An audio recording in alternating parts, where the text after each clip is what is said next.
Hello my dear friends, welcome to स्किलटेल। तो हम लोगों ने पिछले लेक्चर में क्या पढ़ा था कि साइंस क्या होता है, केमिस्ट्री क्या होती है, फिर केमिस्ट्री में कौन कौन से ग्रुप्स हम बना सकते हैं जिससे कि उनकी स्टडी करना आसान हो जाए। और मैंने आप लोगों को एक टास्क भी दिया था कि आपको टास्क में क्या करना था कि आपके घर में जो कुछ भी पड़ा है, जो कुछ भी नॉन लिविंग थिंग्स, उन सारी चीज़ों को इकट्ठी करो और उनके ग्रुप्स बनाओ। किस पे बेस कि किसका अपीयरेंस कैसा है, फिर कोई ऑब्जेक्ट मलाएबल है कि नहीं, फिर वो कोई ऑब्जेक्ट हार्ड है या सॉफ्ट है, उसके बेस पे मैंने आपको बोला था कि आपको अलग अलग ग्रुप बनाने हैं। क्या आप लोगों ने वो ग्रुप बनाए थे? मैं चेक करूँगा आपकी जो टास्क लिस्ट होगी वो, उसमें मुझे पता चल जाएगा कि आप लोगों ने ग्रुप बनाया या नहीं। वैसे तो मुझे पता है कि आप लोगों को भी साइंटिस्ट बनने की इच्छा है, तो आप लोगों ने ग्रुप ज़रूर बनाए होंगे। तो चलिए अब थोड़ा ग्रुप से आगे बढ़ते हैं और हम डिस्कस करते हैं मैटर को। मैटर के मैंने डिस्कशन किया है कि हम सब किससे बने हुए हैं, हम मटेरियल्स जो है वो किससे बने हुए हैं, वो मैटर से बने हुए हैं। और वो मैटर जो है उसको भी हम 3 पार्ट्स में डिवाइड कर सकते हैं, सॉलिड, लिक्विड और गैस। और इसकी बारे में हमने थोड़ा सा डिस्कशन किया था कि सॉलिड्स की प्रॉपर्टीज़ क्या होती है, लिक्विड्स की क्या होती है, गैस की क्या होती है। जैसे कि जो सॉलिड होते हैं वो काफ़ी ज़्यादा रिजिड होते हैं, बहुत ज़्यादा मजबूत होते हैं। फिर जो लिक्विड होते हैं वो ऐसे एकदम, समझ रहे हो ना, फैले हुए होते हैं एकदम, कहीं भी डाल दो पानी को आप कहीं भी डाल दो पूरे फैल जाते हैं। और गैस तो मतलब कि वो तो एकदम फैले हुए हैं, कहीं भी डाल दो एकदम, हम उसे देख भी नहीं सकते, सिर्फ फील कर सकते हैं। तो हम लोगों ने इसके बारे में थोड़ा थोड़ा डिस्कशन किया था। अब मैं आपको ये जो 3 स्टेट है उसके बारे में थोड़ा डीप में बताना चाहूँगा कि मैटर में ऐसे 3 स्टेट बने ही क्यों, इसकी ज़रूरत कैसे पड़ी। चलिए देखते हैं वो क्या हुआ कि ये जो मैटर है वो बना किससे है और वो किस तरह से बना हुआ है। तो जो मैटर है वो स्मॉल पार्टिकल्स से बना हुआ है। उस स्मॉल पार्टिकल्स को कहते हैं मोलेक्यूल्स। क्या कहते हैं? मोलेक्यूल्स। आप यहाँ पर जो देख रहे हो ना, ये है एक मोलेक्यूल्स। अब ये जो मोलेक्यूल्स होते हैं ना, बहुत बहुत बहुत छोटे होते हैं। कितने छोटे? अगर आप अपना एक बाल निकालो और उसके छोटे छोटे छोटे छोटे टुकड़े करते जाओ ऐसे, और इतने सारे छोटे टुकड़े करो, इतने छोटे टुकड़े करो कि आप उसे देख भी ना सको, फिर भी उस बाल के छोटे से टुकड़े में millions of billions of molecules होते हैं। कितने? मिलियंस ऑफ, लाखों मोलेक्यूल्स होते हैं उतने छोटे से टुकड़े में भी। तो आप लोग समझ सकते हैं कि ये जो मोलेक्यूल्स होते हैं वो कितने छोटे होते हैं। और ये सारे मोलेक्यूल्स मिलकर मैटर बनाते हैं। क्या बनाते हैं? मैटर। और ये मैटर मिलकर हमें बनाते हैं, मटेरियल्स को बनाते हैं, लिविंग थिंग्स को हम लिविंग थिंग्स जो होती है ना वो भी मोलेक्यूल्स से बने हुए हैं। किससे? मोलेक्यूल्स से बने हुए हैं। जो पानी होता है, पानी का मोलेक्यूल क्या होता है? H2O। क्या आपने ये कभी सुना है? आपके भैया ने शायद बना हो ये H2O क्या होता है। पानी का जो मोलेक्यूल है ना वो ऐसा दिखता है, एक गोला ऐसे, फिर 2 लाइन, फिर जो नीचे, ये है पानी का मोलेक्यूल। यहाँ पे हाइड्रोजन और ये ऑक्सीजन। ऑक्सीजन क्या है? गैस है जो हम लेते हैं ना, श्वास में अपने लेते हैं। हाइड्रोजन भी एक गैस ही है ऑक्सीजन जैसा। तो जो ये है पानी का मोलेक्यूल। तो सारी चीज़ें मोलेक्यूल से बनी हुई है। अब ये जो मोलेक्यूल्स है वो उनसे भी छोटी चीज़ों के बने हुए हैं जिसे कहते हैं एटॉम्स। क्या कहते हैं? एटॉम्स। यहाँ पे आप एक एटॉम देख सकते हो।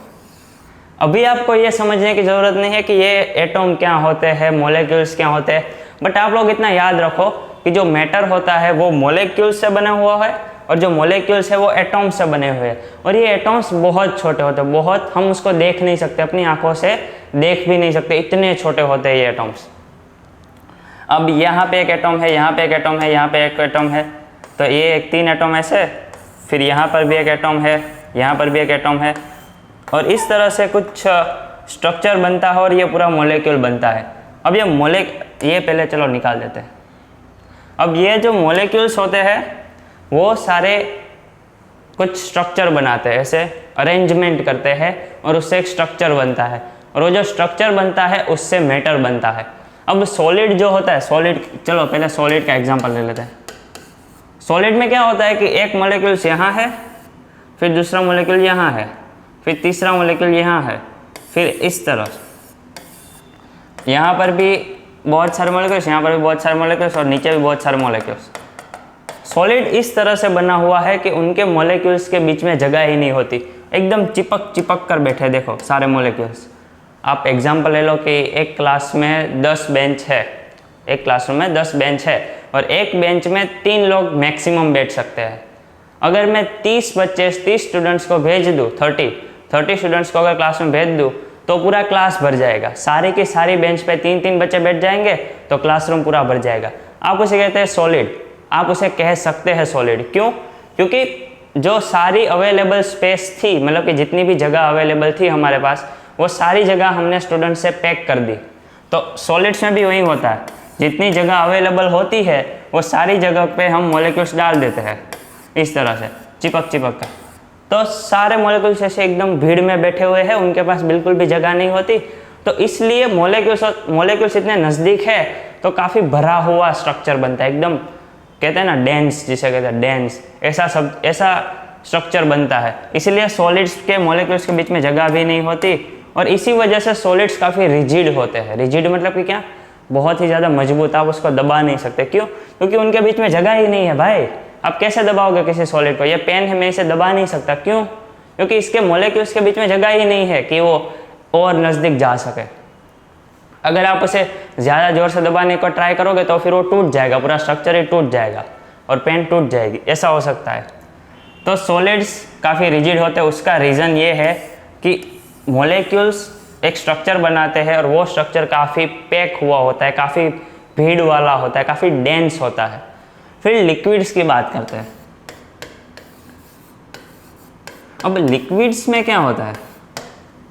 लिक्विड्स में आप चलो एक कोई बर्तन ले लो, एग्जाम्पल से ही हम लोग समझेंगे ताकि आप लोगों को अच्छे से समझ में आए। अब ये पानी का मैंने एक बर्तन भरा हुआ, बीकर जिसे कहते हैं हम। अब ये पूरा मैंने पानी से भर दिया। इसमें मॉलिक्यूल्स ऐसे होते हैं, देखो एक मॉलिक्यूल यहाँ पे, फिर दूसरा यहाँ पे, फिर तीसरा यहाँ पे, फिर चौथा यहाँ पे। इस तरह से सारे जो मॉलिक्यूल्स है वो एक दूसरे से काफ़ी दूर दूर होते हैं। मॉलिक्यूल्स काफ़ी दूर दूर होते हैं, जिसकी वजह से क्या होता है कि उनके बीच में जगह रह जाती है। इसीलिए ही पानी जो होता है वो नरम होता है, वो सॉलिड जैसा भारी नहीं होता, उससे कम भारी होता है। और पानी नरम होता है, उससे हम अगर अपने ऊपर मारे भी तो भी हमें कम लगता है, पानी कम लगता है। अगर आप किसी को पत्थर मारो तो ज़ोर से लगेगा, फिर आप उसको पानी मारो, पानी नहीं लगता ना, कम लगता है। क्यों? क्योंकि उसके मॉलिक्यूल्स ही काफ़ी दूर दूर है, तो वो फोर्स ही नहीं लगा पाते हमारे ऊपर इतना। अब आप पानी को दबा सकते हो। क्यों? क्योंकि उनके मॉलिक्यूल्स के बीच में काफ़ी जगह है ऐसे, तो आप पानी को दबा सकते हो और इन मॉलिक्यूल्स को नज़दीक ला सकते हो। क्या हम लोग सच में ऐसा कर सकते हैं? हम हाथों से ऐसा नहीं कर सकते, बट ऐसे मशीन आ गए हैं जिससे ये पॉसिबल है कि हम पानी के मॉलिक्यूल्स को एक दूसरे के नज़दीक ला सकते हैं। जैसे कि एक एग्जांपल ले लीजिए, बर्फ़, जो आइस होता है ना, आइस ठंडा ठंडा।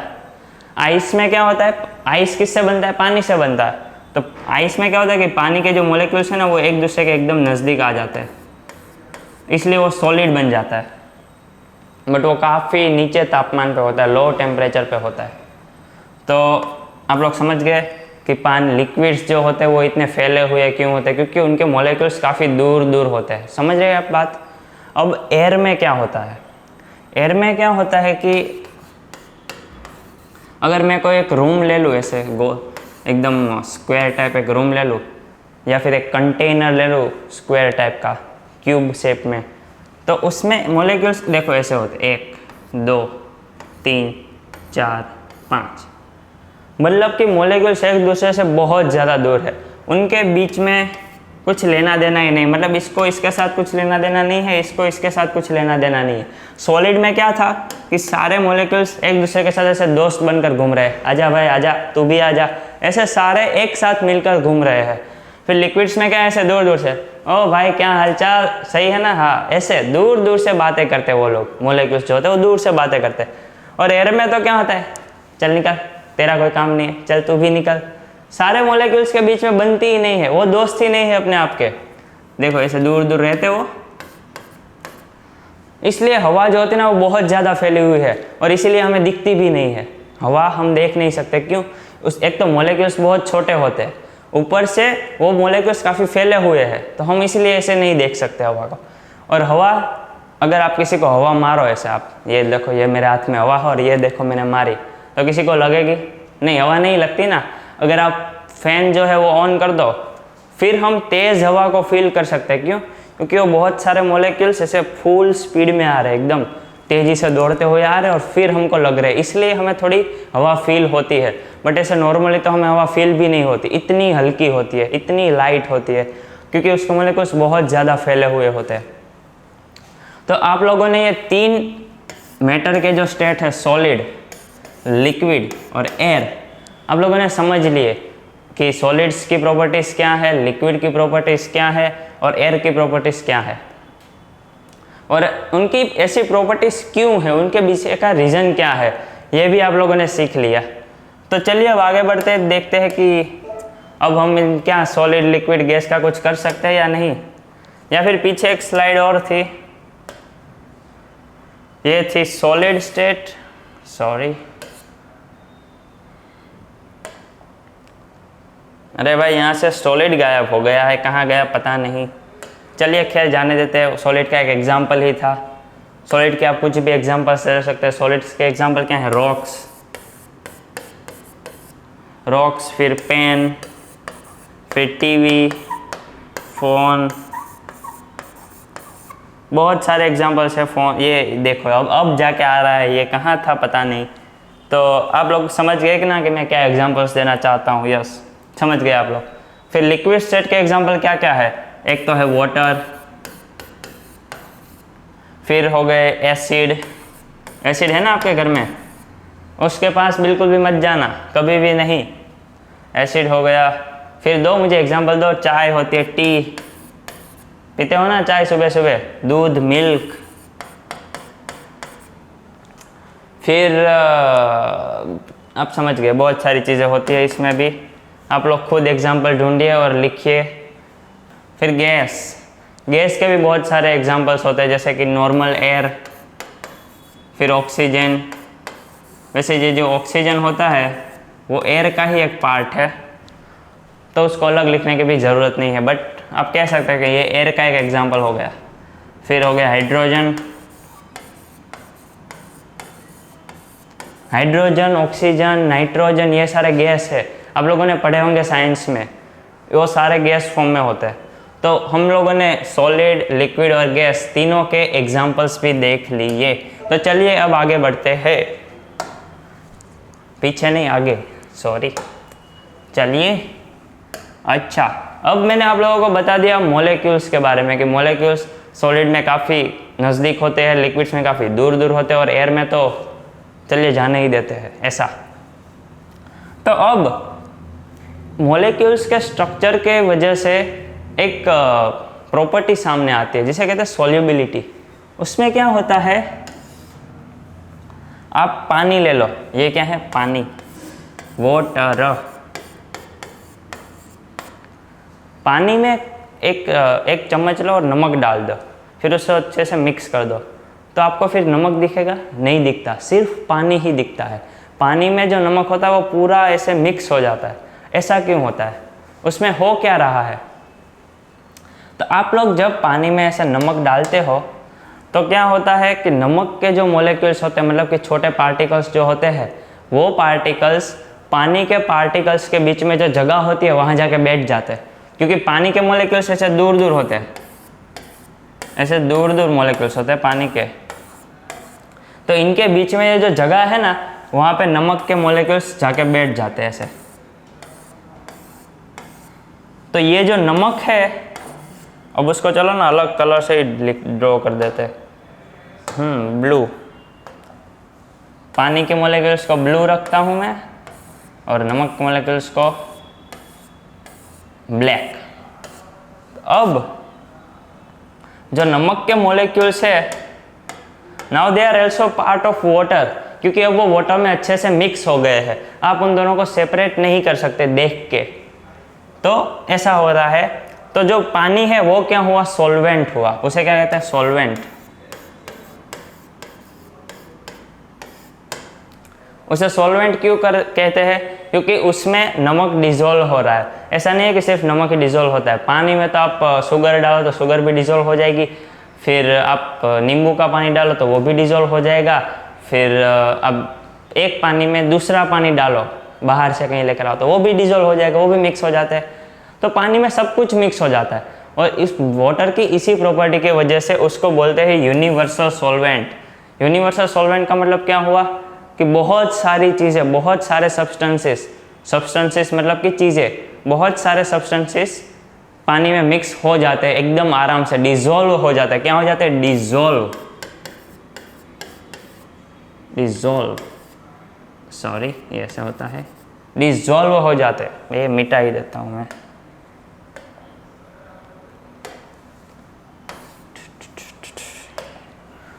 क्या हो जाता है, अरे भाई पेन कहाँ गई, डिजोल्व।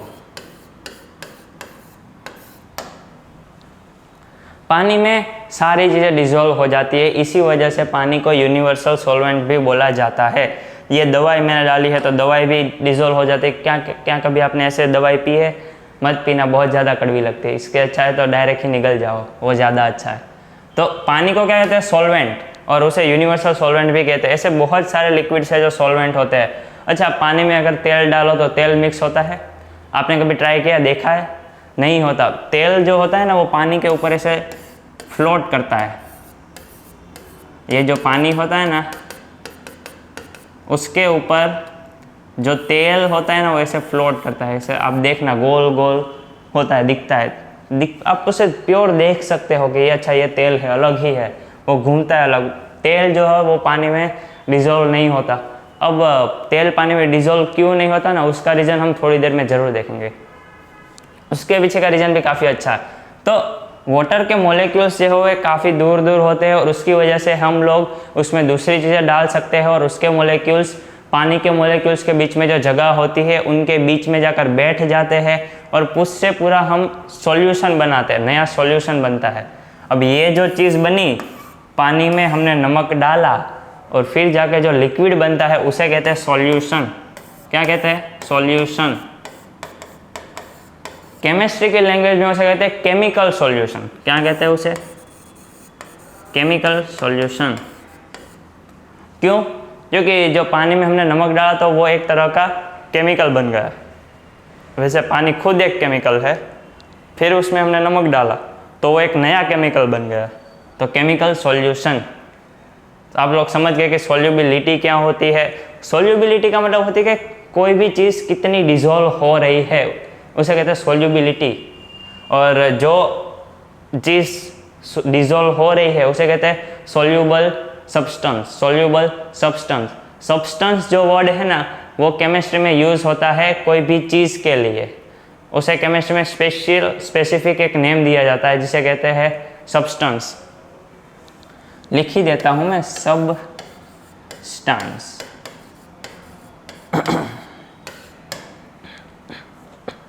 अब अलग अलग लिक्विड्स जो होते हैं, जैसे कि आपको एक ये ले लो, ये एसिड है, आप एसिड में भी अलग अलग चीज़ें डाल सकते हो, और उसमें भी अलग अलग जो सब्सटेंसेस होते हैं वो डिजोल्व हो जाते हैं और हमें नए नए सॉल्यूशन बनाकर देते हैं। बट जो एसिड होते हैं या फिर बेस होते हैं या फिर आप कोई और लिक्विड ले लो तो उसमें कम चीज़ें डिजोल्व होती है with compare to water. Water में बहुत सारी चीज़ें एक ज़्यादा डिजोल्व हो जाती है, इसलिए उसे कहते हैं यूनिवर्सल सॉल्वेंट। तो आप लोगों ने समझ गया कि कोई भी चीज़ पानी में डिजोल्व क्यों होती है, उसके पीछे का रीज़न मैंने आप लोगों को समझा दिया। तो चलिए आगे बढ़ते हैं। वैसे आप अपने पापा को बोल सकते हो कि पापा हम जब नमक पानी में मिलाते हो तो मिक्स कैसे हो जाता है, वो दिखता क्यों नहीं हमें, आपको पापा को भी नहीं पता होगा। फिर आप लोग अपने पापा को समझाना कि ये हमारे सर ने बताया था, और देखना आपके पापा खुश हो जाएंगे आपसे। अब आपके लिए एक छोटी सी एक्टिविटी मैंने यहाँ पे रखी है। आपको क्या करना है, एक बड़ा सा ग्लास लेना है और उस ग्लास में पानी भरना है। पानी थोड़ा कम भरना, मतलब कि यहाँ पे देखो आधा ग्लास मैंने भरा है ना, यहाँ पे ऐसे आधा ग्लास ही भरो, ताकि क्या हो ना कि पानी का वेस्ट कम हो। पानी का वेस्ट करना गलत बात होती है। Save water. वाटर जो है वो हमारे जीवन के लिए काफ़ी यूज़फुल चीज़ है, इसीलिए पानी को बचाना चाहिए हमें, वो भी ऐसे टाइम में कि जब वाटर पोल्यूशन का भी बढ़ गया है। क्यों? क्योंकि हम लोग पानी का यूज़ फैक्ट्री में और अलग अलग जगह पे करते हैं, जिससे पानी दूषित हो रहा है, पोल्यूट हो रहा है। हमें जीने के लिए भी क्या चाहिए? पानी चाहिए पीने के लिए। अगर सारा पानी ऐसे ही पोल्यूट हो जाएगा तो फिर हम लोग पिएंगे क्या? फिर हम जिएंगे कैसे? तो इसीलिए पानी को बचाना चाहिए। Save water. फिर भी आप लोग एक छोटा सा ग्लास लो और उसमें थोड़ा सा पानी भरो, और अब आपको क्या लेना है? पहले लो शुगर नहीं, सॉरी, ये क्या है भाई? ये नमक है। सॉल्ट लो, सॉल्ट। शुगर कहाँ से आ गई बीच में? पहले सॉल्ट लेनी है आपको। अब सॉल्ट को उसमें मिक्स करना है, तो आप लोग एक पहले टेबल बनाओ, उसमें एक सॉल्वेंट लिखो वाटर, फिर वाटर में लिखो सब्सटेंसेस, उसमें लिखो सॉल्ट, और फिर सॉल्ट को मिक्स करके चेक करो कि सॉल्ट पानी में मिक्स हो रही है या नहीं होगी। तो इसलिए सॉल्ट जो है वो एक अच्छा सोल्यूबल सब्सटेंस है पानी में। और फिर आपको लेना है सेकंड सब्सटेंस जो है शुगर। शुगर को क्या करो? शुगर को भी पानी में डालो और फिर उसको अच्छे से मिक्स करो, और फिर चेक करो कि क्या आप शुगर को अलग से देख सकते हो कि नहीं। मतलब कि आप पानी का ग्लास कैसे सामने रखो और फिर आप चेक करो कि आपको शुगर दिख रही है कि नहीं। तो आप चेक करोगे तो पता चलेगा कि शुगर जो है वो भी पानी में नहीं दिखती, वो भी अच्छे से मिक्स हो जाती है। शुगर के मॉलिक्यूल्स भी पानी के मॉलिक्यूल्स के बीच में जाकर बैठ जाते हैं, और जिससे शुगर भी एक पानी का पार्ट बन जाता है। तो शुगर भी काफ़ी अच्छे से मिक्स होगी, सॉल्ट भी होती है। हमको थर्ड चीज़ लेनी है चॉक। आपके स्कूल में होगा ना, टीचर चॉक से पढ़ाती है, उस चॉक का पाउडर लेना है। क्या लेना है आपको? Chalk powder.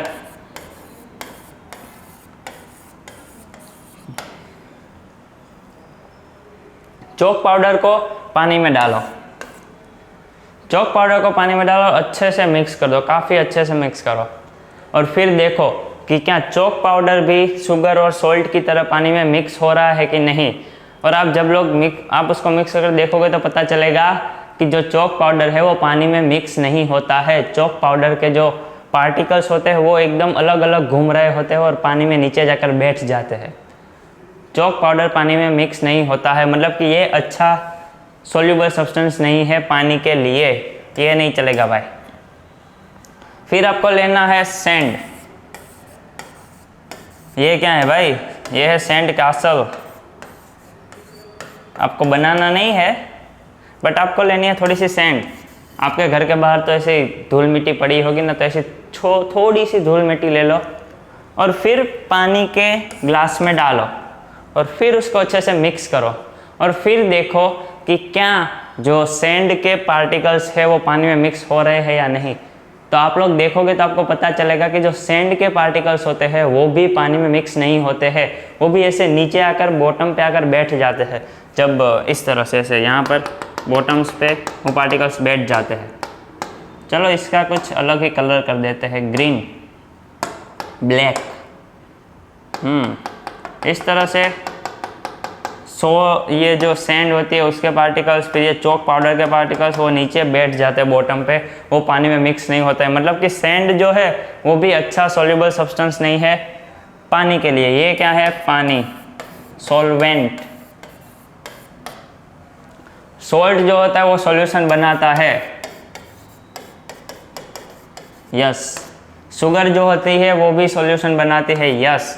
बट जो चॉक पाउडर है वो सॉल्यूशन नहीं बना पाते, नहीं, सॉरी ब्रो। जो सैंड होती है वो भी सॉल्यूशन नहीं बना पाती, सॉरी ब्रो। समझ गए? तो आप लोगों को अब क्या करना है कि 2-3 और कुछ चीज़ें लेकर आओ। जैसे कि क्या, आप एक काम कर सकते हो, जो आयरन के छोटे पार्टिकल्स लेकर आओ कहीं से, अगर आपको कहीं से मिल जाए तो, वरना आपको कहीं से लेने जाने की ज़रूरत नहीं है। अगर मिल जाए तो उनको क्या करना कि आयरन के जो छोटे टुकड़े होते हैं ना, बहुत छोटे छोटे टुकड़े होते हैं, एकदम सैंड के जैसे छोटे टुकड़े, ऐसे ऐसे ऐसे ऐसे छोटे टुकड़े, उनको पानी में मिक्स करके चेक करो कि वो मिक्स होते हैं कि नहीं। वो भी मिक्स नहीं होंगे। क्यों? अरे ये सब लोग चॉक पाउडर, सैंड, ये सब है ऐसे मॉलिक्यूल्स क्यों है जो पानी में मिक्स नहीं हो रहे? उसका एक रीज़न ये होता है कि जो पानी में जो मॉलिक्यूल्स है उनके बीच का जो डिस्टेंस है वो ये जो सारे सब्सटेंसेस है जैसे कि चॉक पाउडर हो गई, सैंड हो गए, उनके मॉलिक्यूल्स से ये डिस्टेंस काफ़ी कम है। ये सैंड का मॉलिक्यूल है, ये सैंड का मॉलिक्यूल और ये पानी के मॉलिक्यूल्स के बीच का डिफरेंस। अब इतना बड़ा मॉलिक्यूल्स यहाँ पे फिट हो सकता है? नहीं हो सकता। तो ये जो बड़े मॉलिक्यूल्स होते हैं ना वो पानी में मिक्स नहीं हो सकते। उसका रीज़न ये होता है क्योंकि उनके मॉलिक्यूल्स काफ़ी बड़े होते हैं और बड़े मॉलिक्यूल्स छोटी जगह में नहीं फिट हो सकते ना, नहीं फिट हो सकते। और इसकी वजह से ही ये जो चॉक पाउडर है या सैंड है वो सारी चीज़ें वाटर में मिक्स नहीं हो सकती, मतलब कि वो सॉल्यूशन नहीं बना पाती। इसीलिए ये सारे जो मॉलिक्यूल्स होते हैं ना वो काफ़ी भारी भी होते हैं, तो इसलिए वो नीचे जाकर बैठ जाते हैं आराम से, उनको कुछ लेना देना ही नहीं है पानी से। तो आप लोगों को क्या करना है, थोड़े एग्जाम्पल अपने खुद के बनाइए और फिर चेक कीजिए कि वो सॉल्यूशन बना रहे हैं कि नहीं। कोई भी ऐसी चीज़ें मत लेना जो आपके लिए हानिकारक हो, मतलब कि आपको नुकसान पहुंचा सकते हो। एसिड के साथ कभी बिल्कुल भी टच भी मत करना, ऐसी चीज़ों को हाथ भी मत लगाना कभी भी। सुरक्षित रहिए, सावधान रहिए और विवेक वगैरह के लेक्चर्स देखते रहिए। सही है, चलिए देखते आगे क्या है। फ्लोटिंग और sinking in water. Floating, what is floating? Floating का मतलब क्या होता है? तैरना। फ्लोटिंग का मतलब क्या होता है? तैरना। कोई चीज़ पानी पे क्यों तैरती है वो मैं बताता हूँ आपको, रुकिए। फिर ये क्या है? Sinking in water. सिंकिंग मतलब कि डूबना, मतलब कि कोई चीज़ पानी में क्यों डूबती है वो भी मैं आपको बताता हूँ। चलिए, लेकिन आपको ये समझने से पहले एक और चीज़ है जो आपको समझनी पड़ेगी और वो है डेंसिटी। What is density? उसकी डेफिनेशन है मास पर यूनिट वॉल्यूम। मतलब कि एक छोटे से वॉल्यूम में, वॉल्यूम मतलब कि क्या? स्पेस। अब ये हो गया एक बॉक्स है, अब बॉक्स के बीच में ये जो जगह है सारी ऐसी ओपन जगह, इसे कहते हैं वॉल्यूम। ये वो बॉक्स का वॉल्यूम हो गया इतना, ये जो खुली स्पेस है उसे वॉल्यूम कहते हैं। अब मैं क्या करता हूँ, इस बॉक्स में कुछ बॉल्स भर देता हूँ। चलो मैं इस तरह से बॉल्स को भर देता हूँ, एकदम पैक टाइट।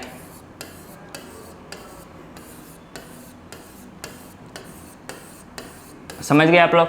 अब मैंने क्या किया कि ये जो एक बड़ा सा बॉक्स है उसमें बहुत सारी बॉल्स भर दी। अब बॉल्स के बीच में बिल्कुल भी जगह नहीं है, तो अब ये कैसा हो गया? ये स्ट्रक्चर आपने कहीं देखा है? हाँ, ये सॉलिड का स्ट्रक्चर है। सॉलिड्स में क्या होता है कि मॉलिक्यूल्स बहुत ज़्यादा भीड़ में रहते हैं, मतलब कि छोटी सी स्पेस में बहुत सारे मॉलिक्यूल्स होते हैं। छोटी सी स्पेस में बहुत सारे मॉलिक्यूल्स होते हैं, तो वो चीज़ कैसी होती है? भारी होती है, आप उसे दबा नहीं सकते, काफ़ी डेंस होती है, डेंस। तो उन ऐसी चीज़ों की डेंसिटी ज़्यादा होती है। ऐसी चीज़ों की डेंसिटी क्या होती है? ज़्यादा होती है। तो डेंसिटी का फॉर्मूला क्या होता है? मास पर यूनिट वॉल्यूम। अच्छा, मास क्या होता है? मास मतलब कि वजन, और वॉल्यूम मतलब कि स्पेस। अगर छोटे से स्पेस में बहुत ज़्यादा मास हम भर दें, मतलब कि बहुत सारी चीज़ें एक साथ भर दे, तो उसकी डेंसिटी क्या होती है? बढ़ जाती है, बहुत ज़्यादा बढ़ जाती है। सॉलिड्स की डेंसिटी जो होती है ना वो बहुत ज़्यादा होती है। जैसे कि ये पत्थर ले लो, पत्थर काफ़ी मजबूत होते हैं। ये पेन ले लो, ये भी काफ़ी मजबूत होती है। फिर आयरन ले लो, वो भी काफ़ी मजबूत होता है। तो ये जो सारी चीज़ें हैं वो इतनी ज़्यादा मजबूत क्यों होती है? क्योंकि उनका स्ट्रक्चर ही ऐसा है, मॉलिक्यूल्स उनका स्ट्रक्चर ही ऐसा बनाते हैं। तो ऐसी चीज़ों की डेंसिटी ज़्यादा होती है। ये स्टील, आपके घर में स्टील के बर्तन होंगे, स्टील काफ़ी मजबूत होता है, उनकी डेंसिटी भी काफ़ी ज़्यादा होती है।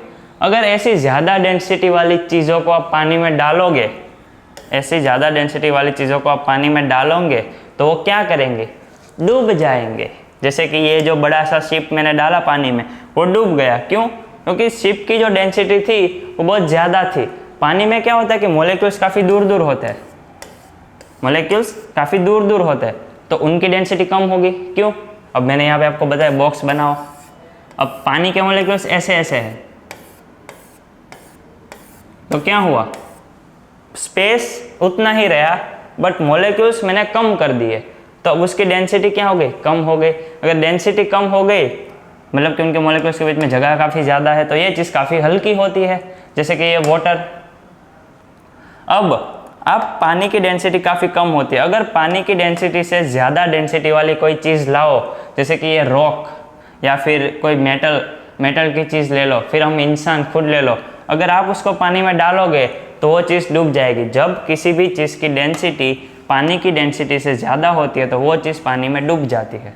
अब लकड़ी का टुकड़ा ले लो, वुडन ब्लॉक ले लो और उसको पानी में डालो, वो पानी में डालोगे ना तो वैसे तैरता है। अब वो क्यों तैरता है? क्योंकि वो जो डेंसिटी होती है ना वुडन ब्लॉक की डेंसिटी, वो पानी की डेंसिटी से कम होती है। जो कम डेंसिटी वाली चीज़ होती है वो पानी पे तैरती है। बट सर वुडन ब्लॉक तो सॉलिड होता है, सॉलिड की डेंसिटी कम कैसे हो सकती है? हो सकती है। कैसे? सॉलिड की डेंसिटी भी कम हो सकती है अगर उनके मॉलिक्यूल्स के बीच का जो स्ट्रक्चर है वो थोड़ा आड़ा टेढ़ा हो, मतलब कि एकदम रैंडम हो। उनके मॉलिक्यूल्स, वुडन में क्या होता है कि उनके मॉलिक्यूल्स थोड़े दूर होते हैं, बट वैसे हाथ फैल कर बैठे ऐसे। मैंने क्लासरूम का एग्जांपल दिया था कि एक बेंच पर 3 बच्चे बैठ सकते हैं। अगर वो एक बच्चा ही बैठे बेंच पे और वो ऐसे बैठ जाए ऐसे, तो क्या होगा? बाजू में 2 बच्चे नहीं बैठ सकते। वुडन ब्लॉक्स में भी ऐसा होता है, वो जो एटम्स होते हैं ना वो ऐसे बैठ जाते हैं ऐसे कि नहीं भाई मैं यहाँ पे किसी को आने ही नहीं दूंगा, जो उखाड़ना है उखाड़ लो, यहाँ पे कोई नहीं आएगा। तो ऐसा क्या होता है कि उनके बीच में काफ़ी गैप हो जाती है, काफ़ी ज़्यादा जगह बढ़ जाती है। वो सॉलिड ही होते हैं बट उनके मॉलिक्यूल्स के बीच में जगह होती है, लेकिन वहाँ पर कोई बैठ भी नहीं सकता। क्यों? वो ऐसे खड़े हैं, उनकी मर्जी। तो इसीलिए वुडन की जो डेंसिटी होती है वो कम होती है और वो पानी में तैरती है। आप ऐसे अलग अलग एग्जाम्पल ले सकते हो कि कौन कौन सी चीज़ें पानी पे तैरती है, कौन कौन सी चीज़ें पानी में डूब जाती है। एयर की डेंसिटी तो बहुत ज़्यादा कम होती है। क्यों? क्योंकि उसको तो अगर आप इतनी सी स्पेस ले लो तो उसमें 2-3 मॉलिक्यूल्स ही होंगे, मतलब कि बहुत ज़्यादा स्पेस फ्री पड़ी है, उसकी डेंसिटी तो एकदम कम होगी। तो एयर की डेंसिटी काफ़ी कम होती है, वो तो पानी पे तैर सकता है एयर तो। अरे भाई एयर को क्या तैरने की ज़रूरत भी है, वो तो ऐसे भी फ्रीली घूम रही है ऐसे हवा में एकदम बॉस बनकर, उसको कोई छू भी नहीं सकता। एयर ऐसी चीज़ होती है। तो आप लोगों ने डेंसिटी का कॉन्सेप्ट काफ़ी अच्छे से समझ लिया है और उस पे से हमने ये भी सीख लिया कि कोई चीज़ कब तैरती है और कोई चीज़ कब डूब जाती है। अब आपको आज क्या करना है? अब आप लोगों को घर में अलग अलग चीज़ें ढूंढो और फिर एक पानी की बाल्टी भरो और उसमें वो चीज़ें डालकर देखो कि क्या डूब रहा है और क्या तैर रहा है। देखो कोई भी इलेक्ट्रिकल चीज़ मत लेना, फ़ोन, लैपटॉप या फिर टैबलेट, टीवी, ऐसी कोई भी चीज़ पानी में मत डालना वरना वो बिगड़ सकती है। बट फिर आप बुक्स भी मत डालना उसमें, तो आप क्या डालोगे भाई? बचा ही क्या?